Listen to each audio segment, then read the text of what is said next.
Hi, I'm David Hankins, And I'm Paul Hankins. and we're two of the three co-creators of Power Squared. And so we're here to this week to talk about This Week in Power Squared, which is, of course, everyone's favorite comic book, right? And always a good gift. Digital comic books make great gifts at Christmas. So this week we got there was a lot of progress made this week, surprisingly, just because it's a holiday. We got the last 4 pages and the cover, the TIFFs from Rachel, which were good, and we sent those on to Nina, who's kind of on a little holiday break. Trevor did 4 more pages, so he's caught up with as many pages as he has, and then we did sort of I would say kind of a significant rewrite of the scripts for 10, 11, 12. Which is What's in a Name, which will be the next story arc we work on. So 6 and 7 haven't been published. 8 and 9 are almost done, and we're starting on 10, 11, 12. So we'll probably be working on those for most of next year. So there'll be a lot of reports about what's going on with those issues in 2019. So that was kind of a big week, I thought. So we were going to talk this week about characters. 2 weeks ago, we talked about how we came up with the idea for Power Squared. Last week, if you watched that video, we talked about Marty and Eli Powers, who are the main characters. I won't spoil who they're based on, because you should watch the video. So this week, we're going to talk about sort of the next sort of tier down of characters, Uncle Brian, Mocha, and Jennifer Perry. So we'll start with Uncle Brian. As in the story, the boys moved to a new town to go to college, and they're living with their Uncle Brian. Right? Yes. So who is Uncle Brian based on?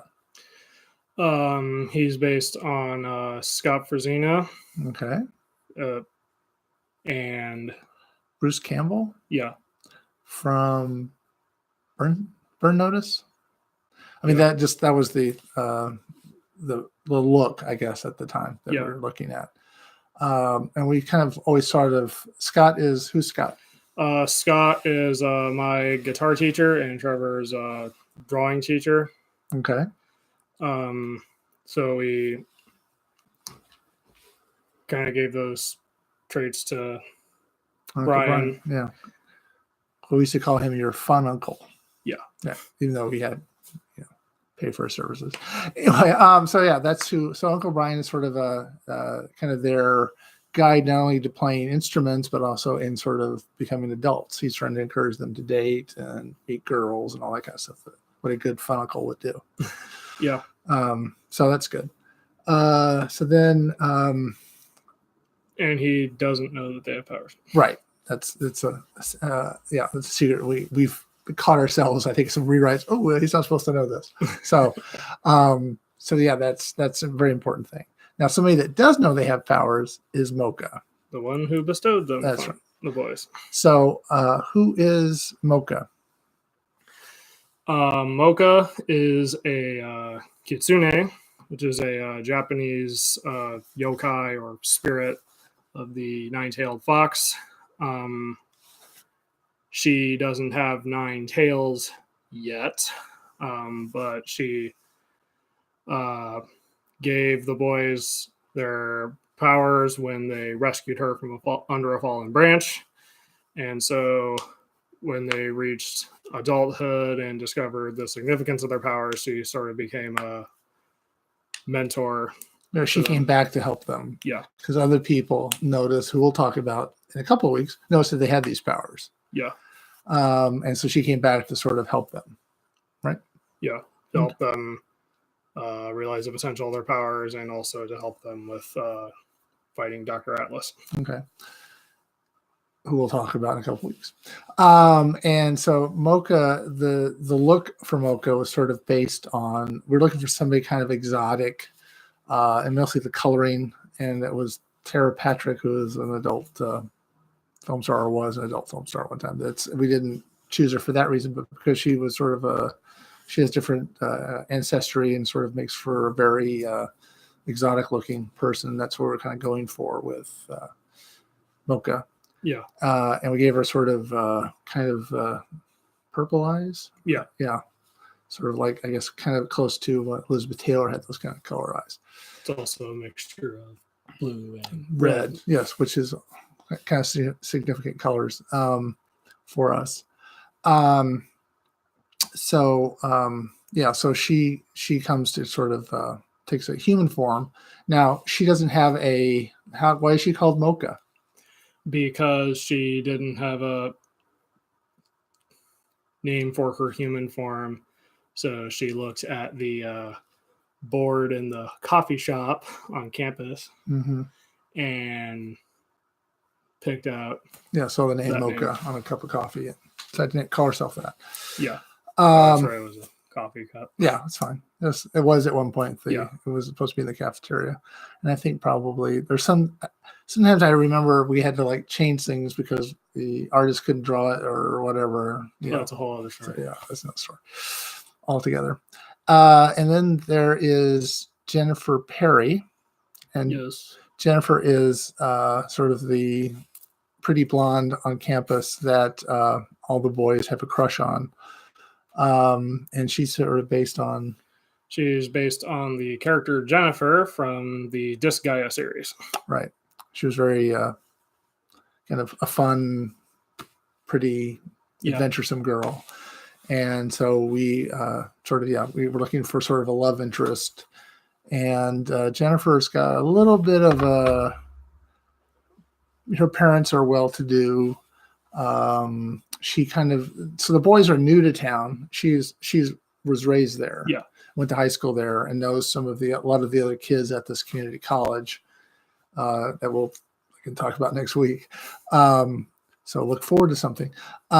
So we were kind of we just sort of chose Jennifer from Disgaea to sort of base her on. Okay, so that's those three characters. Next week we'll talk about three more, so I have to tune back in for those, and we'll talk about them next week.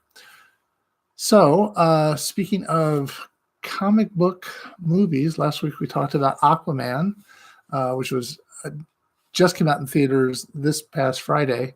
It's the second best DC movie. Yes, second best, right after Wonder Woman. And this past week we saw Once Upon a Deadpool, which is a PG-13 recut of Deadpool 2. Using a framing device of Princess Bride. Yeah, using an adult Fred Savage. Yes. So this is like kind of the third cut for this film. Yeah, there was the original theatrical cut that came out earlier this year, and then on home video they released, I think around the summer, they released the super duper cut, which is an unrated version that contains additional footage and some alternate jokes in a few places. And then for the Christmas season, they put out Once Upon a Deadpool, which is, like I said earlier, PG-13 recut of Deadpool 2. It's sanitized for PG-13 audience. So kind of like other superhero movies, like no blood, almost no blood and gore. They cut away from certain moments. They also cut down some scenes. However, they fill what was cut out with, I noticed a little bit of footage from the super duper cut. Okay. And then also mostly that Fred Savage framing device. Right. Which is pretty funny. Yeah. Actually. And a lot of credit to Fred Savage for sort of redoing his role from a movie when he was much younger. But he still looks good. So of the three, where would you say this ranks? It's actually a hard question because I like all three versions of Deadpool 2 for their own reasons. My favorite is still the original cut because that was kind of the most refined of them. Right. But then I would say after that, maybe Once Upon a Deadpool and then the Super Duper Cut. The only reason it's still kind of really close. The only reason I put Super Duper Cut at the bottom is because it's raunchier and not always in the best of ways. Yeah, and even Once Upon a Deadpool is rated PG-13, but it's sort of a hard PG-13. Definitely. There's still it's like the closest you could get to R without being R in some ways. Right. Yeah. So anyway, it was fun. It was enjoyable. It was a little under 2 hours. So the downside is it's in theaters until the 24th, which is tomorrow. But the upside is if you do manage to see it in the theater, then $1 from every ticket goes to Fudge Cancer. That's right, which is a good cause and one that we highlighted on the review of Once Upon a Deadpool that we did on Trophy Unlocked, which is in the description. Yes. So you can have a chance to look at it there. And again, it has a link to Fudge Cancer if you want to also contribute. Yes. Okay. Well, so as you probably guessed, because the tree behind us is almost Christmas. So we wish everybody who's watching this a Merry Christmas. And we'll be back next week for another edition of This Week in Power Squared. So subscribe, hit the bell, ring the bell if you want to see when we upload these, and leaving a like and commenting is also encouraged. Right. And if we hit 5 likes on this video, then we'll get Trevor in on one of these. Yeah, so he's the bonus feature if we get 5 likes. Yes. So anyway, thank you for watching, and we'll see you next week.